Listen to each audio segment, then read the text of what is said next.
Hello and welcome to a brief tutorial of the CardWarden version 1.5. A lot has happened since its initial release, but first, what is the CardWarden?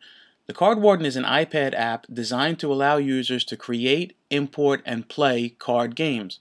Whether you're creating your own card game and want to test some hands, or you're a card game fan with a few favorite games in your collection that you want to have easy, portable access to, the app is designed to do just that. So let's begin with a quick look at the card importer. This is where card images are captured into virtual cards. One important note, you only need to capture any card image once within the app. If a particular card has multiple copies in a game, you still only import the image once. We'll take a look at adding multiple copies of cards later when we discuss the deck editor. There are currently 10 boxes available for storing cards. These can be selected by tapping the numbers on the top of the screen. Each box can contain up to 1,000 card images and up to 120 decks. As you can see here in box number 8, I have a standard deck of playing cards. These cards are available for download on CardWarden.com and are in a format that can be directly imported into the app. At times you may need to transfer the contents of one box to another. This can be handy when you have a core set of cards that you need in other boxes or simply want to experiment with some decks and not mess up your previous work. To do this, simply select the box and press Copy Box. Now the box has been copied and we are ready to paste it into a new box. In this case, I'm going to pick box number 9 and select Paste Box. Now the entire contents of box number 8, including decks and save games, has been transferred into box number 9.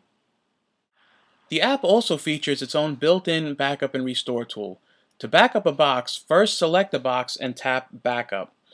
A dialog box will pop up to confirm that you are about to transfer the contents of the selected box to the backup folder.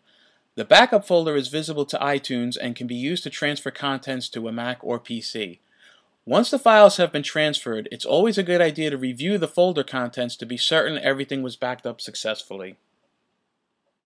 To import card images from existing photos, tap the Import Cards from Photos button.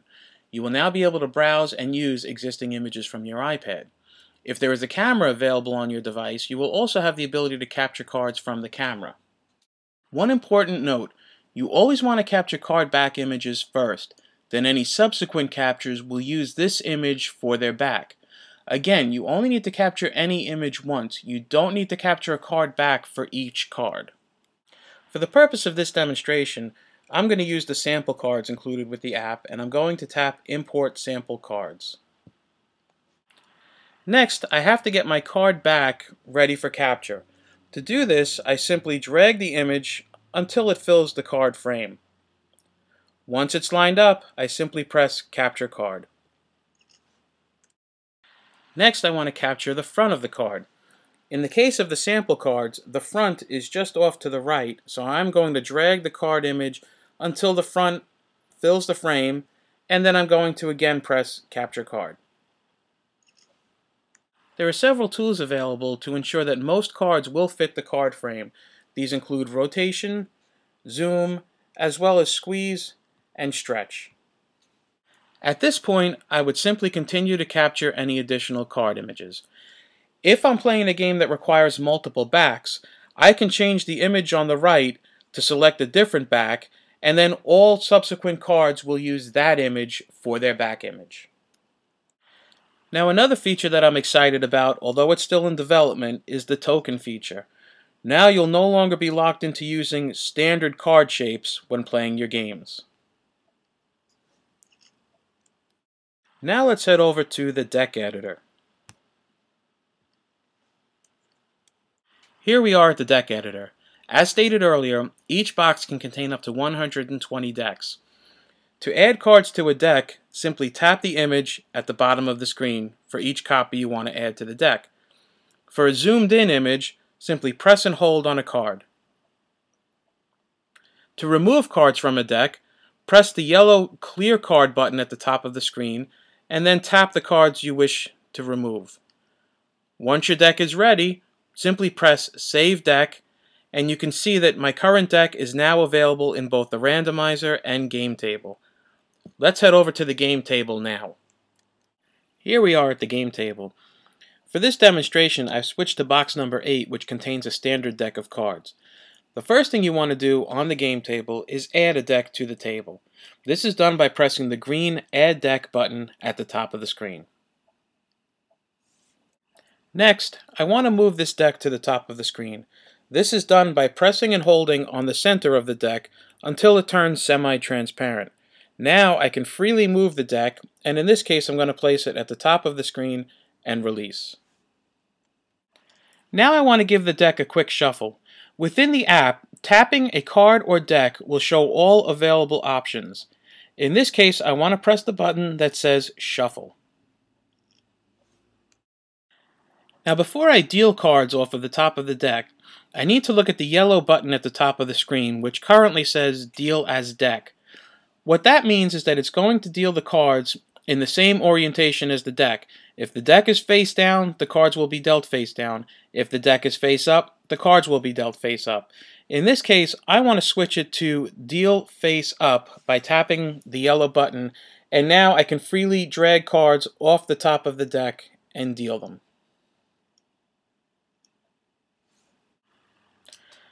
Now let's say I need to find a particular card in a deck. In this case, I meant to take out the jokers. So by simply tapping the deck, I can then select the Browse button, and now using the arrows, I can move through the deck until I find one of the joker cards. I can then drag the card right out of the deck and place it at the bottom of the screen. Now there's still one more joker in there, so I'm going to tap the deck, press Browse, and I'm going to use the right arrow until I find the second joker card, and I'm going to remove that from the deck as well. Now would be a good time to demonstrate how to delete a card from the game table. In this case, I'm going to tap one of the joker cards, and I'm going to press Destroy, and I'm going to confirm that this is what I want to do. I'm also going to do this for the second joker as well.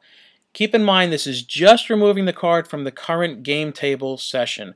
The card image is still intact as well as its position within the deck editor. Next, let's take a look at some of the available options for both the decks and the cards. If I tap the deck, you'll see there are several options available, including Flip, which will turn the deck completely over so that the deck will go from face down to face up or vice versa. Top to bottom, which will take the topmost card, move it to the bottom of the deck, as well as Shuffle. You can destroy the deck, again removing it from the current session, and Browse, which we demonstrated earlier. Next, let's take a look at the card options. By tapping a card, you'll see that I have Flip, just as I did with the deck, turning the card face up or face down, and Destroy. There's also the ability to rotate a card and add token values to a card.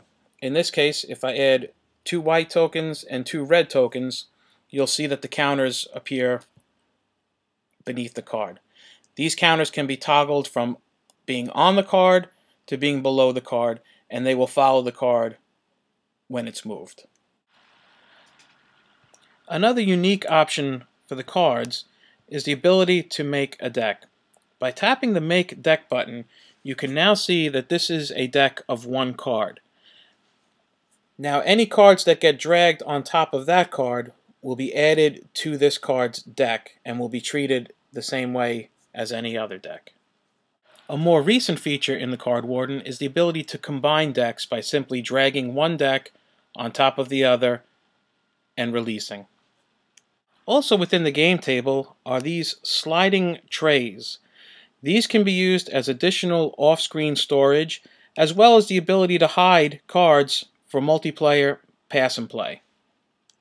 The app also features a random number generator. In this case, I have the max value set to 6, so this will simulate a standard die roll.